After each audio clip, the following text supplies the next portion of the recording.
Hi everyone and welcome back to my YouTube page. YouTube Channel. YouTube page.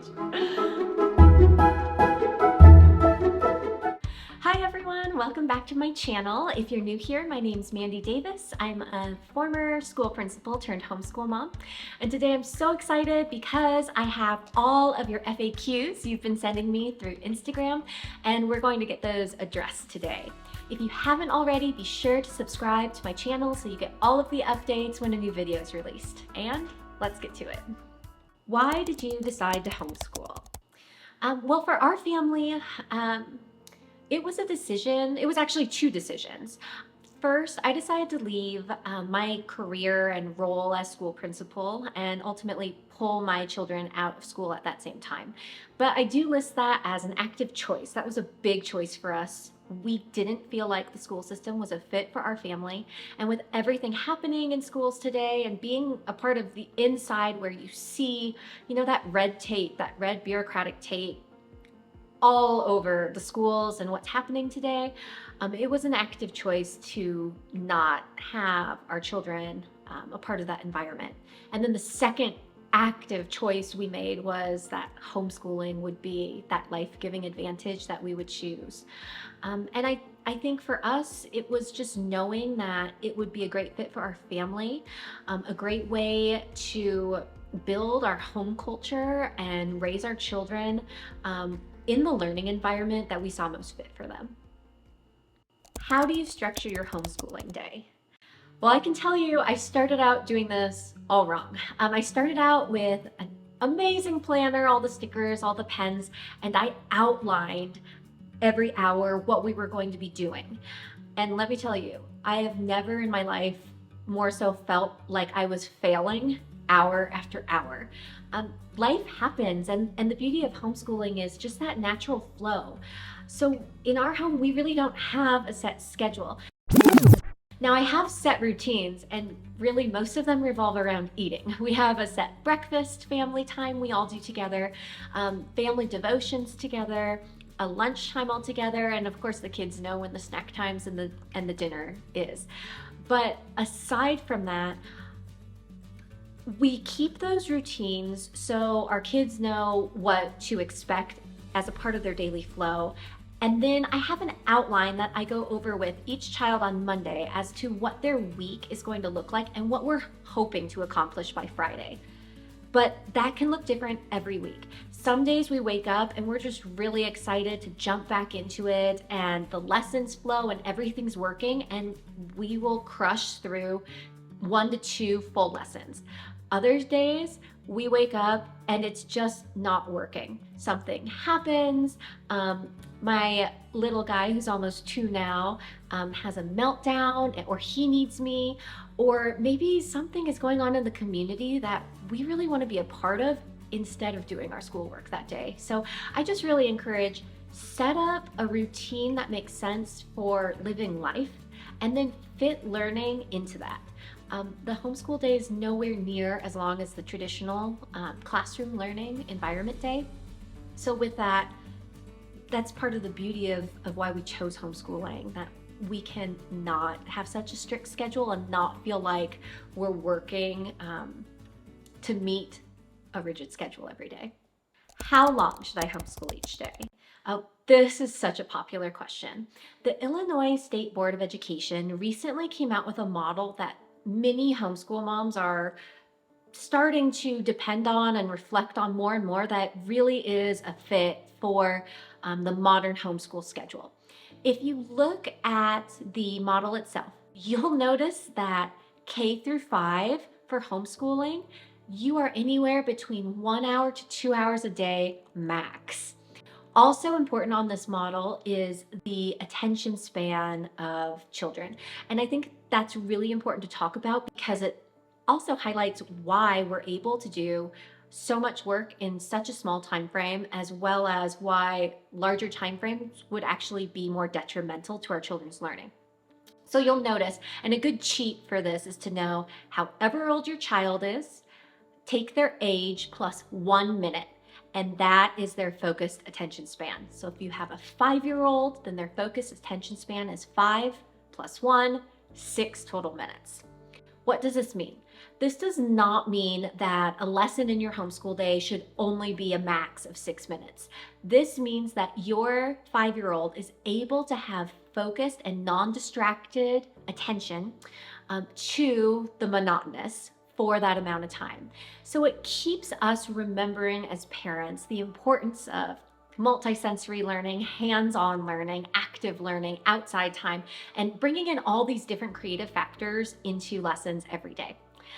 And then aside of our children's attention spans and the rates of homeschooling itself, I feel like a lot of the pushback that I also see and a lot of the questions I get are, if it only takes 1 to 2 hours for my elementary school student to get in all of their learning in a single school day, why is the traditional classroom going to school for 6 to 7 hours a day? You have to remember, in a traditional classroom setting, your child is not receiving 6 to 7 hours of one-on-one focused attention and lessons through and by their teacher. There's other factors in the classroom. There are other students in the classroom. There are transition times, bathroom breaks, recesses, a lot happening in that school day. And actually, more and more research is showing us that 1 to 2 hours is a stretch to actually get that directed, focused learning in a traditional classroom. So we're actually able to accomplish a lot more in a shorter amount of time when we can really focus in on our learning. And for our family, it's not, okay, we have 1 to 2 hours of learning today, we're done homeschooling. Going back to the question on our schedule and routines, we really just make it one and the same. Life and learning pair together. So it's not about when are you homeschooling, but making sure you're fitting in that time to get the focus lessons in, and then just keep your day flowing for your family. We have a lot of lessons that don't feel like structured learning at all, and yet the lessons are probably a lot more powerful than sitting at a desk and taking notes in math class, from time in the garden and time baking to time exploring nature together. So when it comes to that structured learning, the model is a great reference point, and then always pay attention to that recommended outline for the attention span. How do you balance being a parent and an educator? I think what this user is asking is, how do you balance being the parent and also the teacher for your children? I would just say I don't. I just look at myself as mom, one and the same. Whether I'm teaching it and working with my children on homeschool, or whether we're at an outing, or whether I'm tucking them into bed. From the moment our children are born, we're their first teachers. And when you are teaching them to ride a bike or teaching them how to tie your shoes, you're not really wearing a different hat saying, right now I'm your teacher. You're just mom. And I think that's something that makes homeschooling so special. What if you don't know how to teach something? Okay, so a little backstory here. I remember being 22 and walking into my first classroom of 26 fifth grade students. I didn't know how to teach English or math or science. This wasn't specifically taught to us in college. I learned a lot about how to teach and how to think about child psychology. But when you're a K-5 educator, you're not necessarily zeroing in on a set curriculum, and you also don't know where you're going to teach. Now, this in no way is a hit on our teachers. Teachers work very, very hard to understand their curriculum and deliver it to their classroom. But as a homeschool mom, you have all the opportunities to do the same. Resources keep getting better and better for homeschoolers, and a lot of what I'm seeing as a former educator is that we have the same resources and curriculum guides in our fingertips that I had as an educator myself. So if you don't know how to teach something, or it's a harder concept, note, you're not alone. It's very normal.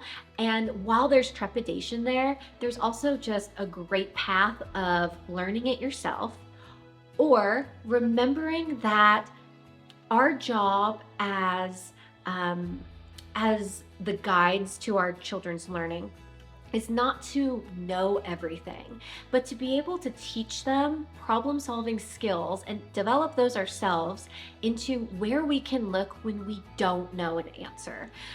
So I use Google a lot and I look things up, and a part of that is knowing the right questions to ask and teaching that to our children. I use our encyclopedias and dictionaries a lot. A big part of that is knowing how to search and how to use a reference book. I don't think it would be normal if an educator or a mom knew everything and had no trepidation or concerns about what if I don't know something. So just note that you're not alone, and your children will so appreciate the process of let's discover this together. Thank you so much for being here today. I hope you found some answers in the FAQs from today. If you still have some burning questions, leave them in the comments below and I'll work to get back to those as well. And I'll see you next time.